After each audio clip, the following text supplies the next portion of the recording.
இறைமகன் இயேசு கிறிஸ்துவில் மிகவும் பிரியமான சகோதர சகோதரிகளே, நண்பர்களே, குழந்தைகளே, உறவினர்களே, உங்கள் ஒவ்வொருவருக்கும் இந்த அதிகாலை வேளையிலே ஆண்டவர் தருகின்ற அருளும் ஆசீரும் கிடைக்கட்டும். கண்களை மூடி ஜெபிப்போமா? அன்பு தெய்வமே, இது வந்து அதிகாலை வேளையிலே உம்முடைய அருளையும் ஆற்றலுக்காகவும் ஏங்கி நிற்கின்ற மக்கள், முழந்தாள் படியிட்டு ஜெபிக்கின்ற மக்கள், தாகத்தோடும் வாஞ்சையோடும் ஜெபிக்கின்ற மக்களை நீர் கண்ணோக்கி பாரும். இன்று இவர்கள் கேட்கின்ற இறைவார்த்தையின் ஆற்றல் அபிஷேகம் இவர்களுக்குள் நிறையட்டும். இவர்களுடைய இதயங்களுக்கு ஒளி ஊட்டட்டும். இவர்களுடைய இல்லங்களுக்கு ஒளி ஊட்டட்டும். இவர்களுடைய குழந்தைகளை நல்ல வழியில் பாதுகாக்கட்டும். ஆண்டவரே, உம்முடைய அருள்கரம் இவர்களை தொடட்டும். தூய ஆவியின் வல்லமை இவர்களோடு இருக்கட்டும். இன்றைய நாளில் இவர்களை ஆசீர்வதியும். உம்முடைய அருள்கரம் தொடர்ந்து வழிநடத்தி இவர்களுக்கு ஆசீர் வழங்கும் போது நீரே உண்மையான கடவுள் என்பதை இவர்கள் தெரிந்து கொள்வார்களாக. எங்கள் ஆண்டவராகிய கிறிஸ்து வழியாக மன்றாடுகின்றோம். ஆமென். அன்புமிக்கவர்களே, இன்றைய நாளிலே நாம் தியானிப்பதற்காக எடுத்துக்கொண்ட இறைவார்த்தை யோவான் எழுதிய நற்செய்தி 15ஆம் அதிகாரம் 6வது இறைவார்த்தை. என்னோடு இணைந்து இராதவர் கொடியை போல தரித்து எறியப்பட்டு உலர்ந்து போவார். அக்கொடிகள் கூட்டி சேர்க்கப்பட்டு நெருப்பிலிட்டு எரிக்கப்படும். நம்பிக்கையில் உலர்ந்து போனவர்கள் உண்டு. ஜெபத்தில் உலர்ந்து போனவர்கள் உண்டு. கடவுளோடு உள்ள உறவில் உலர்ந்து போனவர்கள் உண்டு.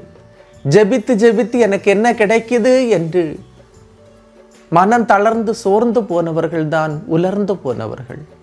நம்பிக்கையோடு இருந்தவர்கள் ஒரு கட்டத்தில் அவநம்பிக்கையில் நம்பிக்கை தளர்ந்து போய் உலர்ந்து போயிருக்கின்றார்கள். கடவுளோடு நல்ல உறவில் இருந்தவர்கள் ஒரு கட்டத்தில் தீமைகளோடு உறவு கொண்டு அந்த உறவை உலர்ந்து போகச் செய்தவர்கள் உண்டு.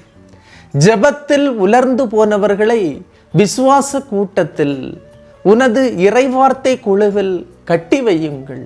உங்களுடைய இறைவார்த்தை குழுவில் நீங்கள் கட்டி வைக்கும் போது கடவுளோடு உள்ள உறவில் உலர்ந்து போனவர்களை இறைவார்த்தையோடு கட்டி வைக்கும் போது அவர்களும் நம்பிக்கையில் துளிர்ப்பார்கள். உலர்ந்த நம்பிக்கை துளிர்க்கும். இறை வார்த்தையோடு கட்டி வைக்கும் போது ஆண்டவருடைய அருளும் ஆசீரும் அவர்களுக்கு கிடைக்கும். நீங்கள் கண்டிப்பாக இறை வார்த்தையை கேட்கின்ற மக்களாக அவர்களை மாற்ற முடியும். எத்தனையோ மனிதர்கள் வாழ்வில் உலர்ந்து போனார்கள். அவர்கள் எடுத்த தீர்மானம் அவர்களுடைய வாழ்வை உலர்ந்து போக வைத்தது. கடவுளோடு உறவு இல்லாமல் தீர்மானம் எடுக்கக்கூடாது. அன்புமிக்கவர்களே, எனக்கு தெரிந்த ஒரு நபர் இறை வார்த்தை கேட்டு வாழ்க்கை நடத்தியவர். பிஸ்னஸில் வளர்ந்து வந்தார். ஒவ்வொரு நாளும் அவர் முழந்தாள் படியிட்டு அரை மணி நேரம் இறை வார்த்தையை ஜெபித்து கொண்டு அவர் அன்றைய நாளிலே அந்த தொழிலை ஆரம்பிப்பார். தொழில் பெருகியது. நண்பர்கள் சேர்ந்தார்கள். இந்த மனிதர் இறை வார்த்தையை கேட்பதை விட்டுவிட்டார். முழுவதும் விட்டுவிட்டு பணம் சம்பாதிப்பதில் நாட்டம் முழுவதும் போய் சேர்ந்தது. உங்களுக்கு தெரியும், பணம் சேருகின்ற இடத்தில் நண்பர்கள் சேர்வார்கள். அதிகமான நண்பர்கள் சேர்ந்தார்கள். ஒரு காலகட்டத்திலே அவர் தனியாக இருந்து நண்பர்களோடு மகிழ்ச்சியோடு இருந்து அந்த மாதிரி நேரங்களை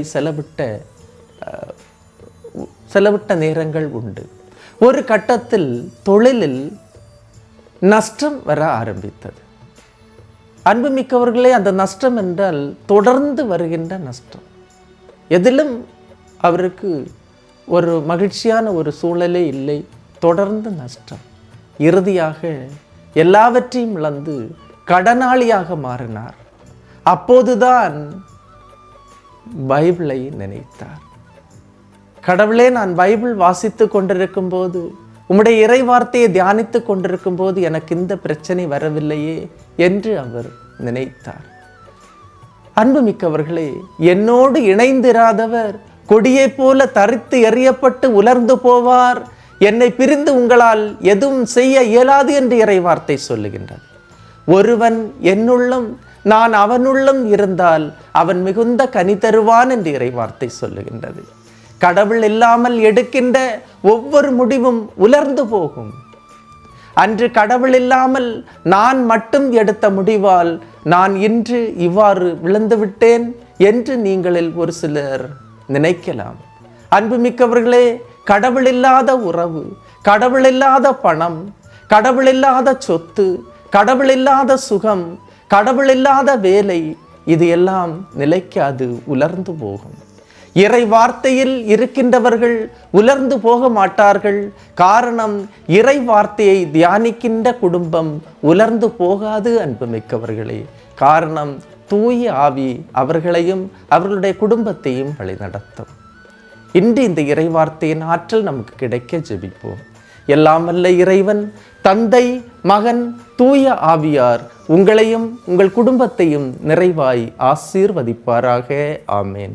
இயேசுவுக்கே புகழ், இயேசுவுக்கே நன்றி. மரியே வாழ்க.